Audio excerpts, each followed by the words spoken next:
Are you struggling with creating unique silhouettes? Maybe you're having difficulty drawing differing body types. Do you have that same body syndrome where everybody looks exactly the same? Maybe you don't know how to stylize the different proportions that you're drawing for your character. In this section, we're going to be talking about how to design your character's body type. As I said in the previous video, you're going to want to sketch a lot. By doing this, it allows you to go through every single idea that you have for your main character. Are they tall? Are they skinny? Are they overweight? Are they super muscular? Only you have the answer to that question, but as you sketch out your character, you start to get a feel for exactly who they are.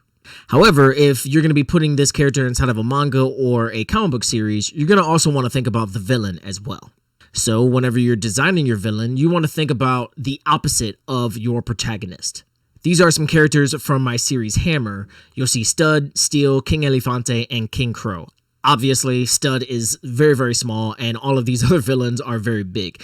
And the reason why I did that is because I wanted to create some type of David and Goliath feel. Clearly, all of these villains are giants compared to Stud, and by doing this, it makes you root for the underdog. And when he finally overcomes them, it's pretty cool. It's a great way to subtly show the struggle that he's going to have to go up against. So again, whenever you're creating your villains, you want to think about the opposite of your protagonist. Obviously, the more you sketch out your villains, it makes it a lot easier to do so. So as a hypothetical, let's say that your main character is actually very, very tall.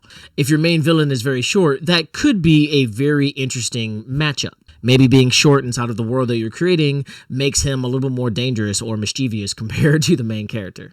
I don't know, I'm just giving you a hypothetical, but my point is that the more you sketch, it will allow you to go through several different ideas. So again, you need to practice, you need to sketch out your characters. Now, the body type of your character should reflect the lifestyle of that character. Essentially, the way I have it in the book is the way you draw them is the end result of their backstory. This little example shows a kid that is obviously very skinny. He works out. Now he's very buff. Now, when you're designing their body type, here are a few tips and tricks to help you lock down their design a little bit better. Break them down into shapes. Exaggerate their features. Focus on their color scheme. Ask yourself, how repeatable is this design?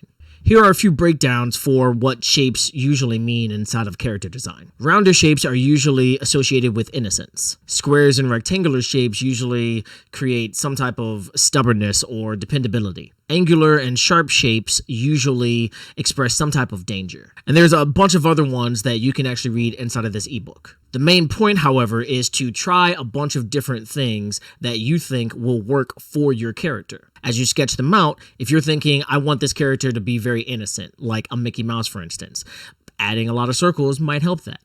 When I created Stud, I wanted him to look and feel innocent, so that's the reason why his face is a little bit more round. However, he loves danger and he likes fighting, so when you look at his hair, it's a little bit spiky. It has more of that angular, dangerous feel to it. When I created Detective Dan, I wanted him to feel a little bit more stable and dependable. So I used square shapes. Again, I went through several different iterations of these characters, and it took a long time to actually nail down exactly what I wanted for each character. So the more you sketch, the faster you'll get to the goal that you have in your head.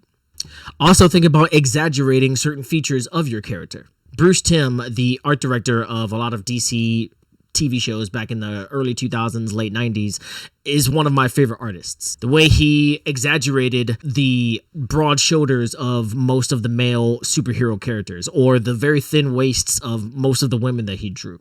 I tried implementing a lot of those techniques inside of my own style today. Obviously, a lot of manga also does this as well. Using One Piece as an example, you can see how different body types make their silhouettes stand out. So here's some things that you can practice to help you create a unique looking body type. Obviously, probably the easiest way is to just daydream and sketch out your character over and over and over again. However, you can also base them off of specific things like a fruit or an object. In short, you should have fun and keep on pushing yourself to create different looking, unique characters. In the next section, I'm going to be talking about color and how to create a recognizable color scheme. Stay tuned.